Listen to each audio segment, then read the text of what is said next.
ఏంటమ్మా ఉన్న ఆస్తి మొత్తం అనాథాశ్రమంకి రాసిచ్చేస్తావా? ప్రేమకు చూసుకునే కొడుకు నువ్వు ఉండగా ఆస్తి ఎందుకురా? ఉన్న ఆస్తి మొత్తం వాళ్ళకి రాసిస్తే రేపు నిన్నెవరు చూస్తారమ్మా? ఒక్కగానొక్క కొడుకుని నన్ను కాదని ఆస్తి వాళ్ళకి రాసిస్తావా? రేపు నీకు ఒంట్లో బాగపోతే వాళ్ళొచ్చి చూస్తారా అమ్మా? ఇదేమన్నా పద్ధతిగా ఉందా? అలాంటప్పుడు నన్నెందుకు అన్నావు?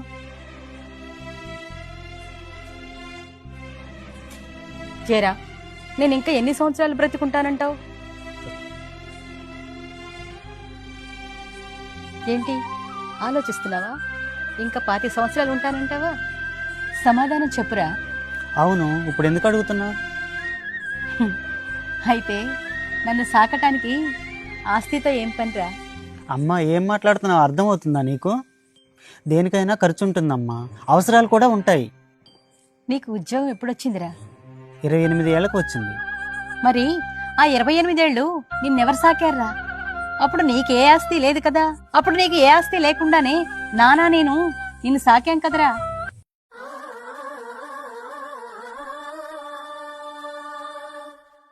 బిడ్డల్ని సాకాలంటే మాత్రం తల్లిదండ్రులకి ఆస్తిపాస్తుల గురించి అవసరం లేదు. కానీ బిడ్డలకి మాత్రం తల్లిదండ్రులు చూడాలంటే ఆస్తిపాస్తులు కావాలా? నువ్వు నా కడుపులో పడ్డప్పటి నుంచి చూశాను. నీకు నడక రానప్పుడు చూశాను, నీకు మాట రానప్పుడు చూశాను, నీకు చదువుకునేటప్పుడు చూశాను, చదువు రానప్పుడు చూశాను, ఉద్యోగం రాకముందు చూశాను, ఉద్యోగం వచ్చిన తర్వాత చూశాను. 28 సంవత్సరాలు నువ్వు నాకు ఏ ఆస్తి పంచకపోయినా నిన్ను కష్టపడి సాకాను.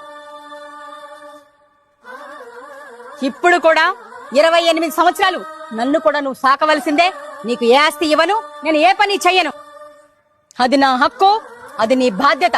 ఆస్తి ఇవ్వలేదని అన్నం పెట్టకపోతే ఏడ్స్తూ వెళ్లే తల్లిని అనుకుంటున్నావా? ఆస్తులు కూడబెట్టుకోవాలి, బంధాలు నిలబెట్టుకోవాలి, అది తెలుసుకో.